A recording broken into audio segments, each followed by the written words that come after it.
In the dying heat of a desert afternoon, when the sky burned orange like a forge and the earth crackled under worn boots, the shy rancher named Elias Crowford rode slowly across the dry mesas of Arizona Territory, hoping for nothing more than another quiet evening tending cattle, never imagining his life was about to tangle with a legend whispered around every saloon from Yuma to Santa Fe.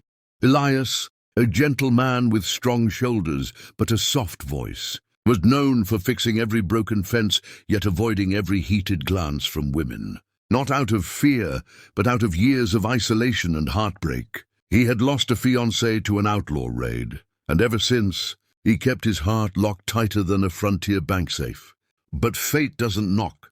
Politely, it crashes through like a dust storm, and that storm arrived when Elias found a wounded stallion sprawled beside a ravine and a massive set of footprints nearby, prints far larger than any man's. Curious and cautious, he followed them until he reached a clearing shadowed by towering pines, where he saw her, the giant Apache girl, nearly 7 feet tall, broad-shouldered, powerful, radiant with braids streaked in obsidian black, her skin brushed bronze by the desert sun, her presence both fierce and strangely sorrowful.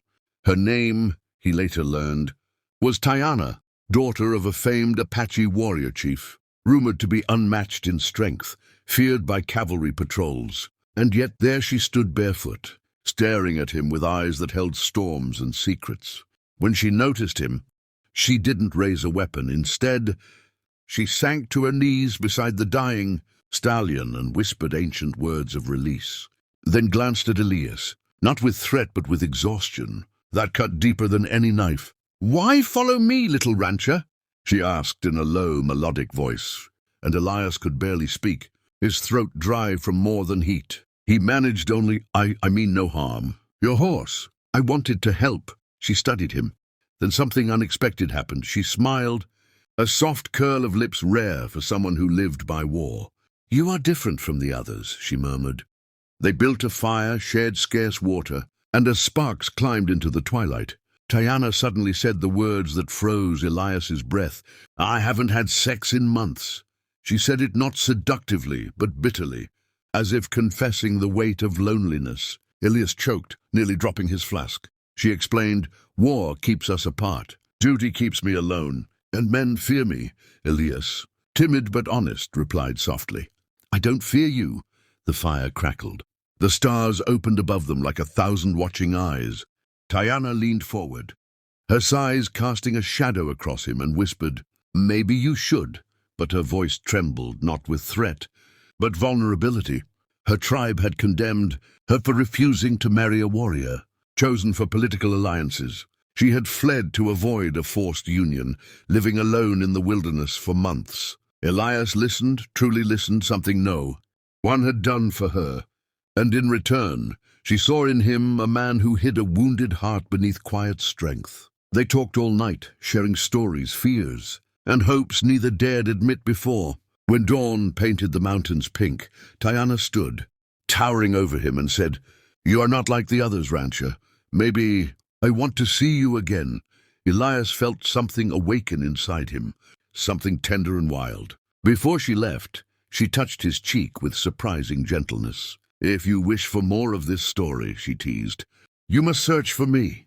As she disappeared into the trees, Elias's heart thundered. Like hooves across plains, his life had changed in one night, and he didn't yet understand the storm of danger, desire, and destiny he had stepped into. 3 days later, trouble came looking for Elias in the form of 5 mounted warriors with painted faces, riding fast across his ranch as he worked near the barn. They carried the mark of Tiana's tribe, and their expressions carved from stone told him this wasn't a friendly visit. They accused him of hiding her, of touching the future wife of a warrior chief, and before Elias could explain, the leader demanded he come with them or die where he stood.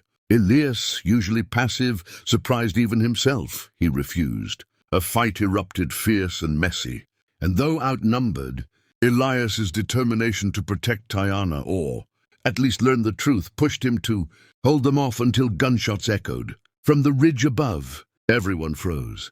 Standing tall on a boulder, her hair whipping wild in the wind, was Tiana, rifle raised, voice thundering like rolling thunder. "Leave him! He is under my protection." The warriors hesitated, torn between tradition and fear of the woman whose strength was famed.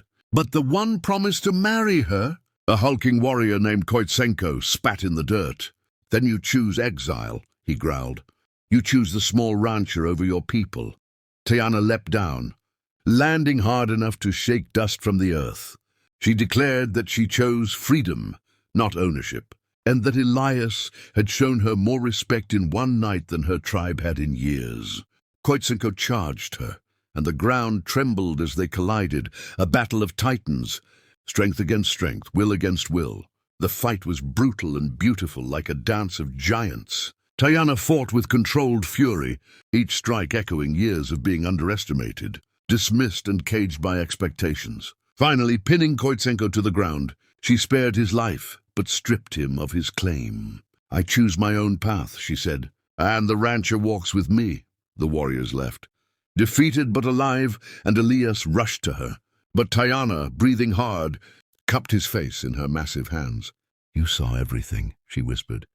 "Still you do not fear me?" Elias shook his head. "Never." And then, in the golden dust of afternoon, she kissed him, fierce, tender, overwhelming. For the first time, she let herself be vulnerable, and for the first time, Elias let himself feel alive again. They spent the next weeks living between two worlds, her teaching him the Apache ways, him showing her the peace of ranch life. But desire, long buried in both, grew like wildfire. She confessed once more, gently this time, "I told you I hadn't had sex in months. But maybe I was waiting for someone who saw me, not my size or my strength." Elias, still shy but brave enough now to hold her gaze, replied, "And maybe I was waiting for someone who made the world feel big again." Their bond became legend.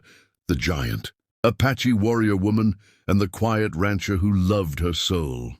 When the tribes and settlers finally reached a fragile peace treaty, Tiana stood proudly beside Elias, no longer hiding who she was. People whispered, stared, even doubted, until they saw the way she protected the land and the people on it, becoming a guardian of both her heritage and the ranch she now called home.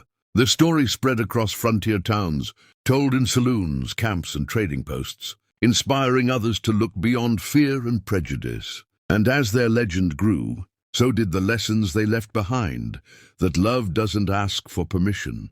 Strength isn't measured by size, and hearts can heal in the most unexpected places.